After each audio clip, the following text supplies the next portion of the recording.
Me?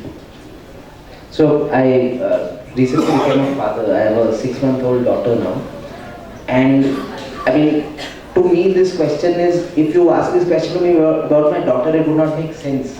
Right? The same question. So it's the same for my organization now. It doesn't make sense.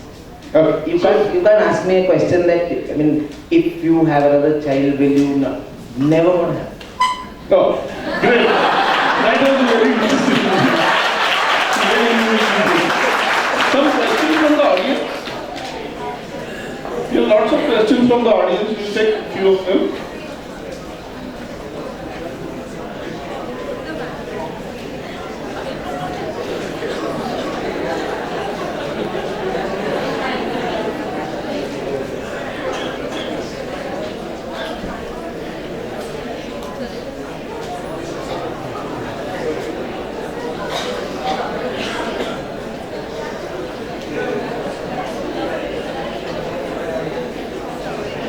Well, I don't know who has asked this because the name is not there, but the question is to Shri.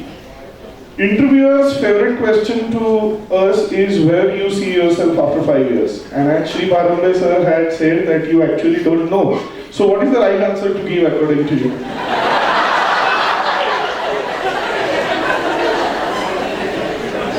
Yeah. So there is no universal answer to this question. I think when an interviewer asks this question, he is not asking you the specifics of it. He is trying to gauge the direction, the ambition, the conviction, the interest areas. That's what one is trying to gauge, and you should be brutally honest about that. I think a lot of times people misinterpret it as, where will you be 5 years from here? I will be the CEO of this company, they say, or I will be the head of sales, the head of marketing, which is foolish because you don't really know that. That is just an aspiration. They're not asking you your aspiration, they're asking you your interests. That if you are someone who's passionate about technology or about brand or consumers, and if you say 5 years from now, I see myself as having gotten deeper into my area of passion, I think that's a more convincing answer as long as it's truthful, so don't fudge. But I think that I have asked that question myself, and that question comes up only to check whether you have a sense of, are you a directionless person or have you a sense of some purpose in life? It's about purpose, it's not about crystal gazing where you're going to be 5 years from now. It's what's your purpose? Where is it that you're wanting to nudge your life? The next question, Mridula, is for you, and very interesting one as well, from Pratibha. Pratibha? Okay. How VCs perceive women entrepreneurs?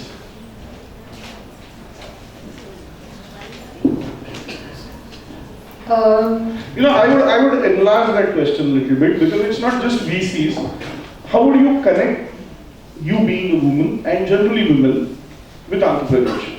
So let me just enlarge it a little bit, because definitely it has some different perspective. Please. I will first answer the simple question. How we see is... Sure, please. No, they are really very happy to see women entrepreneurs, and feminism is another fashion right now. So I think I more look at it as if there are a bunch of guys who enter the VC room, they can be just thrown out by saying anything. If some woman is there, they cannot do that. So I think that's something which everybody should use there. But yes, but definitely you do not get any soft corner for being a woman in eyes of investors, and that is how it should be. Because they are more focused on the business model, operations, etc., and that is how it should be. So no chance that you would be given some extra benefit just because you are a woman. So it's a simple question. So a simple answer to it. Second question is, for a woman, starting something is not very simple. It's the fact. I'm not going to give you very creamy answers because the reality is not very creamy. It's not that sweet. A woman has a lot of responsibilities at home. If you are not married, you would get married at some point of time. If you are already married, you definitely are working more than your husband in your home. And the reality is still like that. Nobody can deny that. Not even a single man can deny that here. So, They are not. no, I didn't say that. So you have to basically manage certain aspects of it because nature has given you that, and I think you should use that in your favor. Because there are certain things in the business which a woman can do a lot better than man because of her personality, because of her grace, because of the kind of experience she has during the motherhood. Every mother sitting here would tell you that she hasn't slept for 5 hours straight in first 4 years of the child's life, and that's something which gives us so much of experience and flexibility and adaptability, which can be very well used in the startup. So, for example, I started this open deck properly when my child was 3 months old, and my typical hours of working used to be midnight 1 to 4, because that was the time when my child used to sleep. That was the only time I used to get. So, but then I could survive because I had got used to it. So you have to really take care of your family if you have a family. Otherwise, don't get married if you are that much career oriented, is what I would say, because दो पत्थरों पे पैर रख के काम नहीं हो सकता. So what I would say is delegate your work, keep maids, make sure the home things are happening well. Yes, okay, so be ready to put in extra efforts, have little less sleep. That is what is going to happen, you cannot avoid it. So it is slightly difficult but manageable, I would say.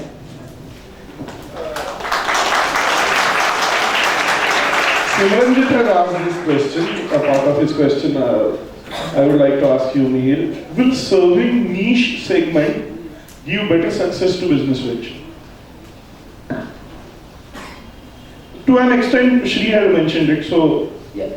So the question is about a niche segment, but the question itself is very broad. So it's, it's tough to make blanket statements such as this, but when you are trying to sell a new service or a new product, it is a good idea to target some sort of a niche.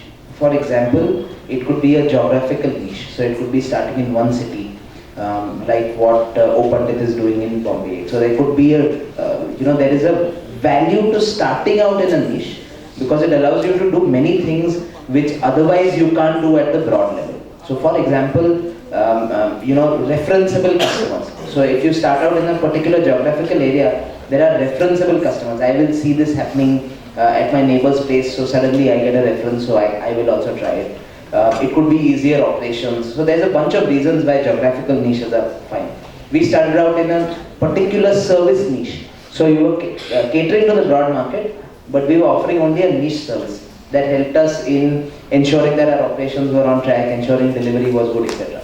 So it's a good idea to start with some niche identified, but obviously, if you are able to scale beyond that, then the size of the opportunity, if you go from being niche to being broad, is obviously larger. But niche based like a attack strategy, Battle of Normandy in World War II, D-Day, they landed on the beach, and that was a niche strategy. That is the definition of a niche strategy. So niche strategy is good to start with for sure, but the broad market opens up larger opportunities. Well, for last 2 hours we tried to gauge, or we tried to know the stories of these three young and dynamic entrepreneurs, and Shri included, I would say. These stories are inspiring, but more than inspiring, they are also educative. It is not merely, as Mihir put it very rightly, it is not merely romanticism, but also hard-headed reality that these people told us about. And that would not only fire us up to be an entrepreneur, but also will make us aware what lies ahead. I'm sure this opportunity would be used to the best by the students in the audience, and we all faculties and these guests will always be supportive to them. And on that note, I think we will conclude these stories. Thank you very much.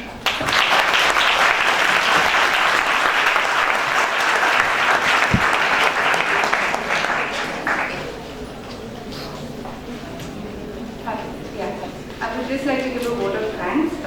Thank you, Mr. Parambe, Mr. Murdula Parve, and thank you, Ms. Kalkere, for sharing your wonderful stories here. I'm sure, as Arvind rightly put, that they needed a reality check. Because as he rightly said, the startup world is really romanticized now. And with your stories which you put forth about your story, about your personal life, which I think most of the students related to. So thank you so much, and again thank you so much for asking just the questions I think is on everyone's mind when they think about startup and guiding the session so wonderfully. I would like to call Shri Deshmukh on stage for concluding remarks. Thank you. I request Mr. Mohan Tansale to please come on dais for the concluding remarks. Friends, like these youngsters, each one of them spoke about, I was possessed, and let me at the cost of repetition say that I am possessed with the tagline, be a job creator and not be a job seeker alone. I think we had wonderful sessions right from morning. We heard Harish Mehta. A lot of inspirational thoughts came from him. We saw the videos, and what really came out is that you will have to think in terms of being an entrepreneur. The only thing which has emerged out of the discussions, should you be an entrepreneur right in the beginning after just going out of college? Should you be an entrepreneur or nurture the entrepreneurship while being in the college or take some employment? And as an employee, I think Mr. Rajiv Vaishnav suggested that you could be an employee entrepreneur. So what is an entrepreneur? To be very frank, an entrepreneur is somebody who is thinking differently. Whether you call it romanticizing or whatever you call it, unless you think out of the box, unless you have some dream in mind that whether this could happen, I don't think that you can make a start. Otherwise, all middle class, the parents would like to look for a good job, and that's it. Great. When my son has become professional officer bank, eligible bachelor, excellent. But that's not what is really being discussed, and that is why that romanticizing about the startup. Let me tell you what is important is romanticizing that could you be an entrepreneur? Could I be an entrepreneur? I am sure all of you know that none of the top business schools today give you admission for a post-graduation unless you have a work experience. Why? It's very simple, that you will have to go through the realities, and these guys have really put before you the realities. And how exactly an entrepreneur thinks a transformation. I think Bharat thought of how it can be done differently. See, I have spent 40 years in the banking industry and probably had 2-3 occasions of working with the consultants on transformation, where the basic is people, process and technology. It means you'll have to upgrade the people's capacity, the human capital, whatever. And that's what precisely the college is trying to do with you, that you'll have to think beyond. If you just think of a placement, just think of question answer, what will happen in the placement, I think you will get lost. Why not you think beyond what will be available to me if placement is not there, and why should I really be depending on that only? And let me tell you, I think the issue came that what is the hot sector, which is the area. Let me tell you, there is nothing defined in the startup markets. What is defined in the startup market is that, can you look for an opportunity? Try to put that opportunity on a validation scale. There is no dearth of information, I am sure about it. Put that information on a scale and try to validate. Is it scalable? Is it a sustainable? If scalable and sustainability is clear in your mind, and for you don't have to be alone.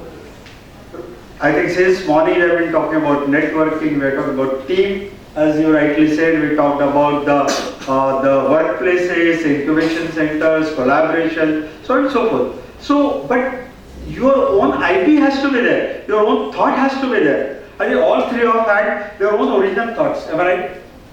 It was not driven by the market. Oh, in this market social media will work, so he read somewhere, so he started working. I think it was his original thought that if I do this, it could work.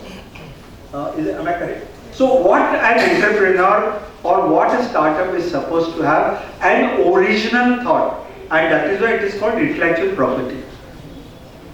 And to have an original thought, sorry, Joshi said, romanticizing is a must.